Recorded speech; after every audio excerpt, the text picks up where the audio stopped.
Drage gledalke in gledalci, tokrat se pogovarjamo profesor dr. Mojco Šlamberger-Brezar, lepo pozdravljena, ja, jezikoslovko in dekanjo Filozofske fakultete v Ljubljani, katere družinske vezi segajo v Višelnico v občini Gorje. Višelnica je manjši kraj v občini Gorje. Pa začniva pri vašem domačem kraju. Kako pogosto se danes vračate v Višelnico, če se še, a vas tam čaka še kak znan pogled in občutek domačnosti?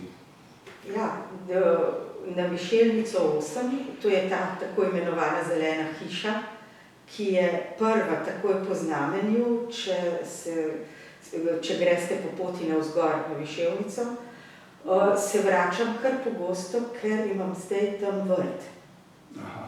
Tam je ta zelena hiša je po letu 1991 po denacionalizaciji pripadla moji mami in pred nekaj leti jo je razdelila na dva dela in spodnji del pripada zdaj bratu.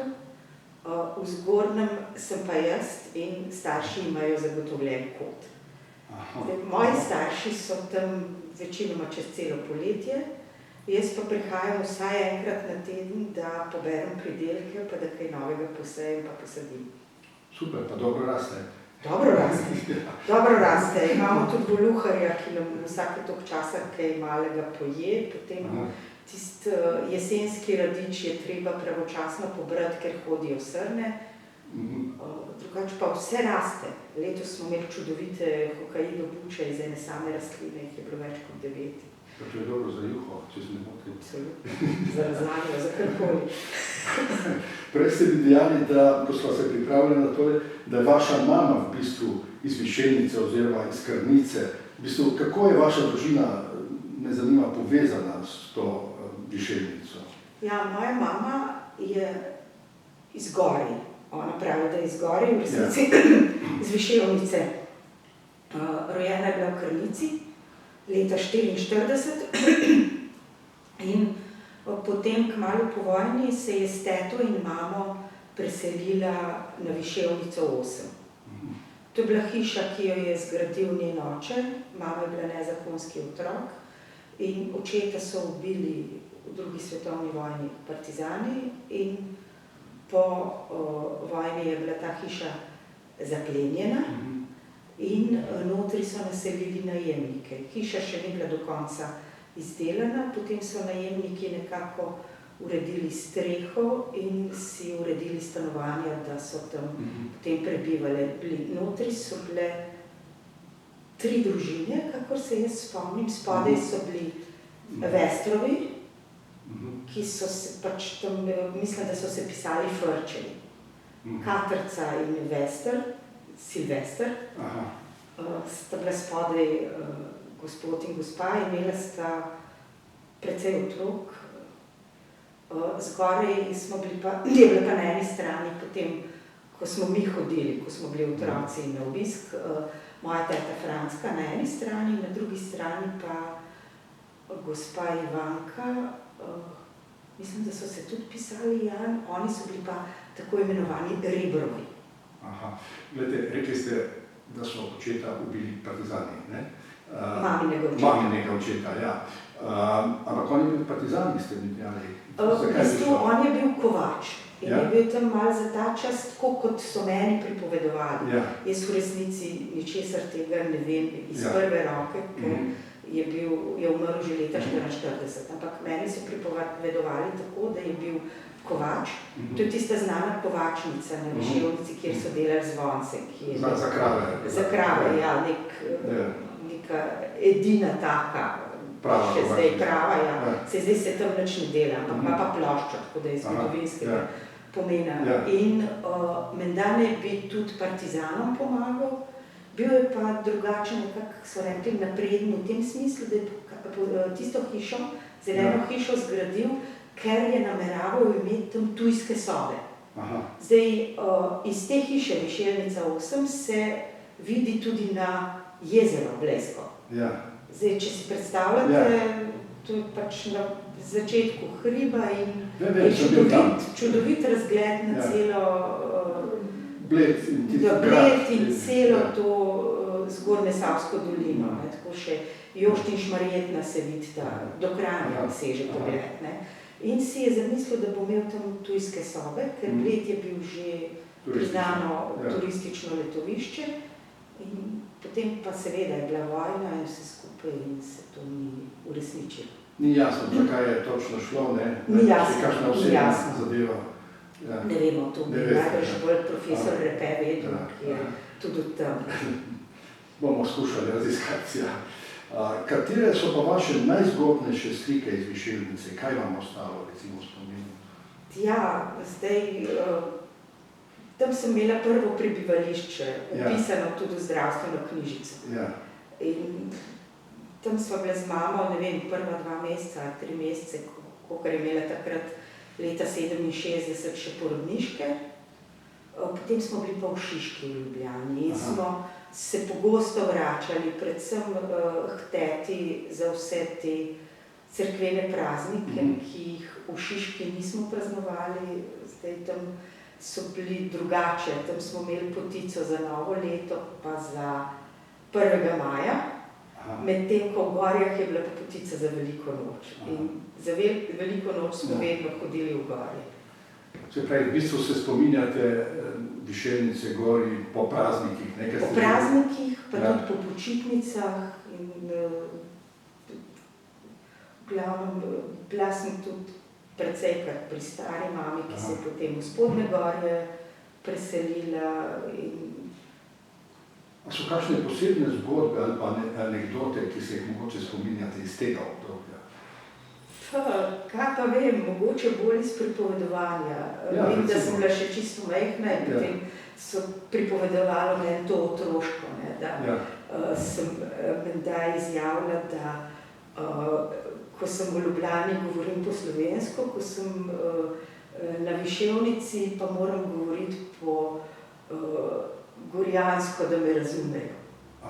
Bomo prišli še na to specifiko govora, ampak bi vas prej še vprašal, kaj mislite, koliko vas je ta kraj oblikoval kot človeka? Kakšen vpliv je imel na vas?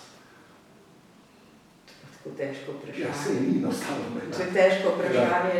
V bistvu ne vem, bi rekla, da so kakšni posebni občutki, ampak vedno, kadar pridem tja, se nekako, ne vem, raznežim nad vsemi tistimi pogledi skozi vsa okna. To je posebna narava, neka posebna lepota. Ampak ali čutite pri tem, da se je iz te vaše otroštva ali pa mladosti ta kraj na nek način morda spremenil? Kaj je danes drugače, ko greste danes? Če primerjate prej pa zdaj? Kaj vem, se to so... Prej recimo je bil sneg, ga zdaj ni več toliko. Vem, da smo za eno Veliko noč obtičali v Metežu in smo morali potem peš na Višeljnico. To se zdaj ne more več zgoditi. Drugače pa same stvari se niso bistveno spremenile, da bi kaj več pozidali tam spodaj. Ne. Mogoče samo še to, da včasih smo lahko šli v trgovino v Gorje, zdaj so pa praktično samo še na Dolgem Brdu. Vmes so že 2 zaprli, tudi pošta se je selila, skratka, ne vem. Več turistov hodi na Pokluko. Več na Pokluko bo, ja. Kaj se vam pa zdi za Višeljnico najbolj dragoceno na nek način in bi bilo vredno ohraniti kot kraj? Kaj je tista dragocenost, ki mislite, da ne bi smelo priti do nekih sprememb? Da se pozida ali da se... Absolutno, da se ne pozida. Ker tam, mogoče zdaj, ko takole razmišljam, prej je bilo bistveno več ribeza. To je tudi ena značilnost Višeljnice. Tam so ribez, ribez so na veliko sadili in potem ubirali in tudi so ga prodajali v zadrugi. Zdaj pa te zadruge seveda ni več, tam so zdaj trgovine. Jaz se spomnim, da je tudi teta je ubirala ribez in mi imamo še zdaj par grmičkov To je bila neka značilnost, da je tam odlično rasel in potem so ga tudi veliko predelovali. Zdaj pa tega ni več, ne. Nekje so zasadili aronijo in to je ena taka stvar, ker prej je bilo vse tisto spodaj pod balkonom, če sem pogledala, je bil glavno nasajen ribez, zdaj so pa zasadila neka drevesa, tudi nekaj se obdeluje še, nečesa pa ne več. Skratka, ribez je v bistvu izginil, ali kako? Bolj ali manj. Vsaj v tem smislu, da so ga na veliko pridelovali pa potem tudi prodajali. Aha, zanimivo. To je bila ena značilnost gori. Ki je pa v bistvu izginila ali zaradi... Bolj ali manj. Mislim, da so tudi same ekonomske razmere so se spremenile. Ja. Takrat se je splačalo, zdaj se pa ne splača več. Potem en tak spomin imam še, ja, da smo hodili nabirati borovnice na Pokljuko. Aha. To je bilo tam to so bile frate, kjer so recimo bila poseka in prve potem po poseki pridejo borovnice, pa jagode. Potem se pa to počasi obrašča in ta nahajališča bolj ali manj zginejo. Ni več danes. Je, ampak nekako tudi ne vemo več, kam se lahko gre, tam je tudi Triglavski narodni park in je večja zaščita in nekako tega ni več toliko, saj v mojih spominih ne. Mi smo vedno hodili tudi z mamo, potem z otroki, ker je bila tudi ena taka krasna stvar. Zdaj bo smešno, da dekanja nabira borovnice. Kaj pa gobe? Tudi tukaj so ribno gobah, ne? Tudi, samo tam pa nimamo kakšnih takih posebnih nahajališč. Spomnim se enega soseda, ki je hodil gobe nabirati z avto. In to je bilo videti tako, da je imel ključe za zapornice. In potem je žena je vozila bolj počasi, on je pa iz avta videl in je rekel, tukaj je ostal tam en jurček. Pa ga zanimivo je, ne? Tukaj v glavnem nabirajo predvsem jurčke, pa mogoče lisičke. Druge gobe pa niti ne štejejo. Kakšne mrtvaške trobente pa je takega ne pride? Tega je precej, če greste tam od Povšice potem tudi gor, tiste gozdove, ampak to ni. Samo prva liga. Ali pa tintnice, samo prva liga jurčki. Prej ste obedili malo tole narečje, ne? Kot jezikoslovko vas moram vprašati, ne? Kako vi gledate na to gorjansko narečje? To je pač ena od stvari, zdaj, jaz bom tukaj citirala mojo mamo. Mama pravi, da zdaj ne znajo več govoriti prav po gorjansko. In to je tudi mogoče resnica, ne? Ker jaz sem se ukvarjala tudi z Lucienom Tenjerom, ki je dialektolog, Francoz, ki je preučeval dialekte v Sloveniji in je raziskoval dvojino. In on je rekel, da največji sovražnik jezikoslovca sta urejena šola in to poenotenje jezika, ne? Pač dialektologa. In tudi največ v Gorjah gre to ven, ne? Zdaj, za Gorje je značilno, da govorijo na fantah. Ampak tega se danes bolj malo sliši. Se pravi, ženske govorijo... Ženske govorijo na fanta. Recimo moja teta reče, pa je Zdena pršu. In ta Zdena, ki je pršu, to ni Zdenko, ampak je Zdenka. Je ženska. Ženska. Zelo zanimivo. In potem so Minček, Francek. A se vam zdi, da imajo ta narečja kakšno posebno pomen za neko skupnost? Absolutno. Absolutno. Se zdaj vidite, da je v vseh vaseh je zdaj postalo moderno. Ena od teh stvari, kako se ohranja narečja, je tudi to, da dajo potem na hiše neko tisto domače ime, ki se je včasih uporabljalo. Na neke take glinene ploščice in potem to s tem naredijo nekaj za narečje. Ampak dobro, to je samo ena od velikosti. No, ta domača imena, to me sploh zanima, ker recimo po neki varianti, dolgo sem razmišljal, odkot ta domača imena. Ena varianta je, da, ker so se vsi recimo enako pisali, so dali domače ime, da so ločili, za katero hišo sploh gre, ali kako je s tem. Ja, tukaj ne vem, ker tam jaz vem po mojem se je v tej zeleni hiši rekel, da je to pri Vestru, ker je bil pač ta Silvester, ki je bil spodaj, je bil nekako tista najbolj opazna figura.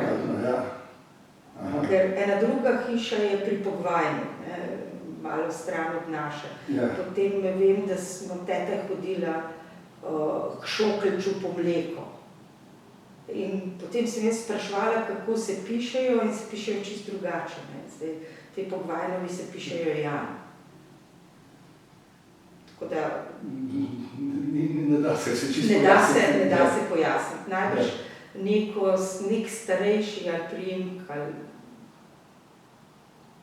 Ker obstajajo tudi kot potem priimki, da se Pogvajnovi, to bi bilo Poglajeni, zleje, ker tam je to špapanje še pride vmes in so potem zadeve zelo drugačne, kot kako se izgovorijo, kot se napišejo. Ker zdaj sem dosti hodil po gorjah, sem videl posod je praktično, kot ste rekli, imajo te tablice z domačimi imeni, da se ločijo. Ampak mogoče še nekaj o vaši akademski poti. Kako se je prav začela vaša pot od slovenistike in francoščine do doktorata iz francoskega jezikoslovja? Zdaj bova pa šla najprej na pedagoški inštitut. Jaz ko sem zaključila študij, sem se udeležila enega zelo zanimivega seminarja o pogajalski komunikaciji in tam sem spoznala profesorico Olgo Kunst-Gramuš, ki me je nekako spodbudila, da bi prišla k njej za mlado raziskovalko. Ona je bila stacionirana na pedagoškem inštitutu in potem sem jaz pač oddala to prošnjo in si bila sprejeta in sem potem raziskovala pogajalsko komunikacijo.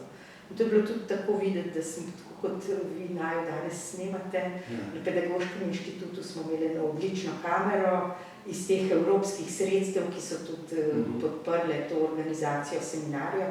Profesor Gramuš pa je imela en projekt z njimi, tako da smo posneli ljudi, kako so se potem pogajali in iz tega delali analizo. Potem sem jaz iz pogajanj magistrirala, sem pa vmes zamenjala mentorja. Profesor Pogačnik z francistike je bil moj somentor pri tej pogajalski komunikaciji in analizi in sem potem za doktorat vzela pri njem temo tudi analiza diskurza in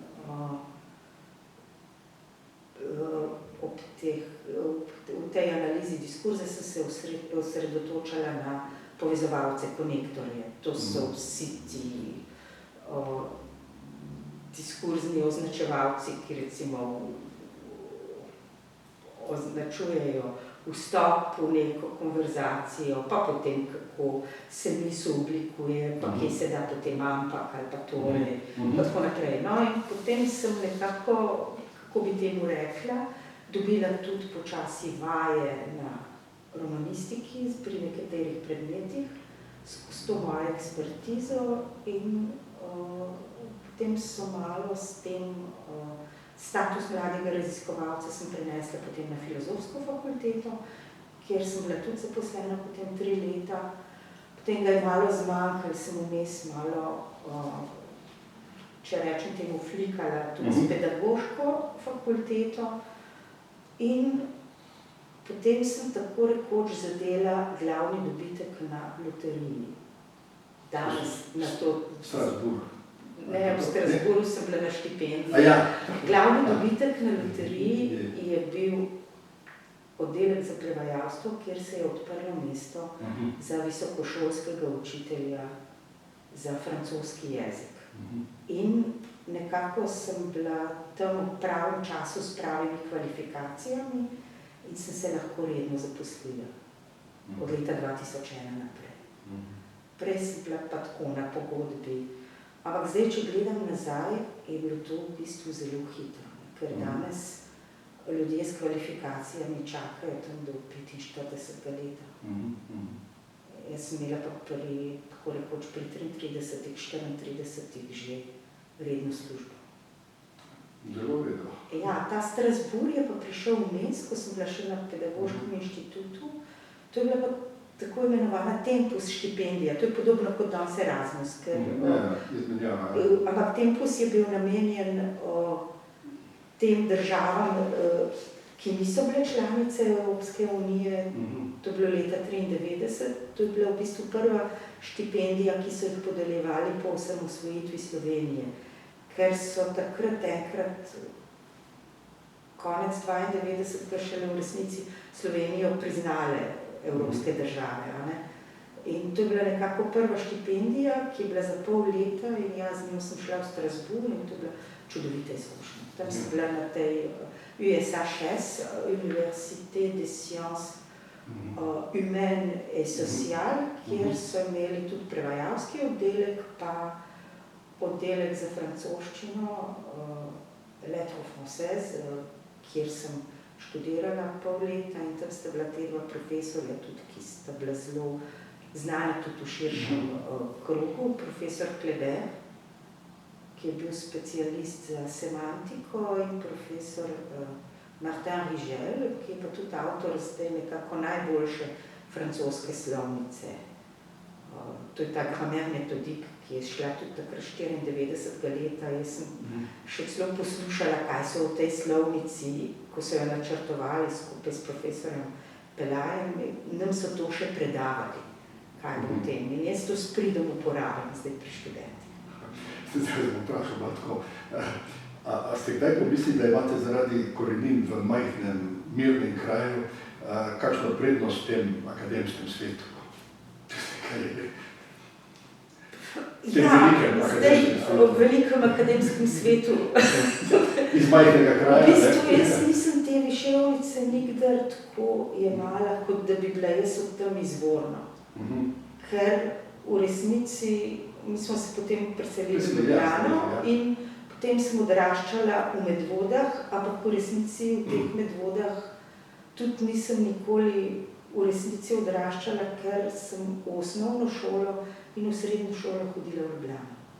Jaz sem se vozila iz Medvod, najprej smo se skupaj vozili, ker sta oba starša delala v Ljubljani.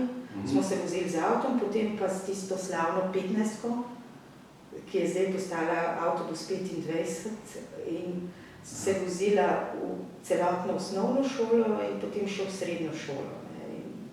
Iz tega je bilo precej tudi nekih srednješolskih zbadanj, ko so meni se vedno potem nudilo ali kam drugam, ker sem se ukvarjala s 1000 stvarmi ali pa domov in potem so me zmeraj zafrkavali sošolci, Mojca, 15. Ja, tako da zdaj ne vem, če dejansko ne bo mogoče lepo slišati, ampak se ne povezujem do te mere z Višejovico, da bi imela ta občutek, da sem iz majhnega kraja. Potem tudi te stvari, mi smo imeli možnost kot študentje že potovati v Francijo in okrog. No, ampak zdaj radi hodite gor, vrt, pa vse to. To pa definitivno. In tam je tudi mir, ne? Ampak daj vas še nekaj o delu na fakulteti, kjer ste zdaj dekanja. Kako vam uspe usklajevati vlogo dekanje in vaš pedagoško delo in vse te obveznosti? Ja, kaj naj rečem? Zdaj delo dekanje zahteva celo osebo 24 ur na dan. Vsi pa vemo, da nihče ne more delati 24 ur na dan. In da je vmes en kupenih manjših momentov, ki naredijo dan zanimiv in razgiban in možgani pa delajo po svoje. Marsikatera stvar se reši tudi, ko mi spimo, da rešitev, zjutraj se zbudite in ste že kakšno stvar rešili. Tako da jaz mislim, da to, da imam možnost, da sem še vedno pedagoško aktivna, je v bistvu neke vrste drugačna aktivnost, ki jo lahko smatramo tudi kot oddih. Zdaj ne oddih kot nekaj, da si pač ne delaš nič, ampak da se možgani ukvarjajo s čim drugim in da so tudi kakšne stvari, ki so prijetne. Tako da, če imate vi zoprne stvari kot dekan, pa greste potem za 1-2 uri v razred, dobite ene druge vrste energijo od teh mladih, ki imajo popolnoma drugačne probleme. In se potem več stvari tudi drugače sestavi. Kaj vam je pa pri tem pedagoškem delu največji izziv ali morda veselje? Navdušiti študente, da bi radi študirali, pa da bi jih stvari zanimali. Zdaj, jaz učim slovnico, se veste, slovnica ni najbolj priljubljen predmet. Potem nekako najbolj se zabavam, ko berem tiste študentske ocene, kjer pravijo, profesorica uči slovnico, ampak je vseeno zabavno, vseeno se da zdržati. Kar pomeni, da oni pridejo z nekim predsodkom, kaj bo zdaj ta slovnica, potem pa vidijo, da je to tudi nekaj koristnega. In nekaj, kar je v bistvu zanimivo in kar jim tudi odpira vrata v neke druga znanja, v neka druga razmišljanja. Aha. No, daj pa skušam zdaj nekako zaključiti z višelnico, ker to je bil tudi povod nekako za ta pogovor. Če bi danes morali višelnico opisati v 3 besedah, kaj bi dejali? Kaj to pomeni za vas, oziroma kako bi to opisali? Na kratko. Jaz bom zelo osebna. Zame to pomeni sprostitev, lepoto pa navdih. Kaj bi pa želeli sporočiti Gorjanom ali Gorjancem, ki bodo poslušali oziroma poslušali in gledali ta intervju? Imate kakšno sporočilo za njih? To je zelo težko vprašanje. V resnici bi jih prosila, da me nekako sprejmejo z odprtimi rokami, da mogoče tudi, če stvari drugače vidim kot jih oni, da ni s tem nič narobe. Ker ni nujno, da tudi vse drži, kar sem tukaj povedala, na ta način, kot si oni predstavljajo. Ker mnenja so vedno stvar oseb, mnenja niso dejstva. Eno so mnenja, eno je pa znanje o neki stvari. Tudi to. In danes glavnem prevladujejo mnenja, ne upošteva se pa znanje, dejstva, kot pravite. Dejstva so pogosto spregledane, ker jih povozijo mnenje. Hvala za ta pogovor. Hvala vam za možnost.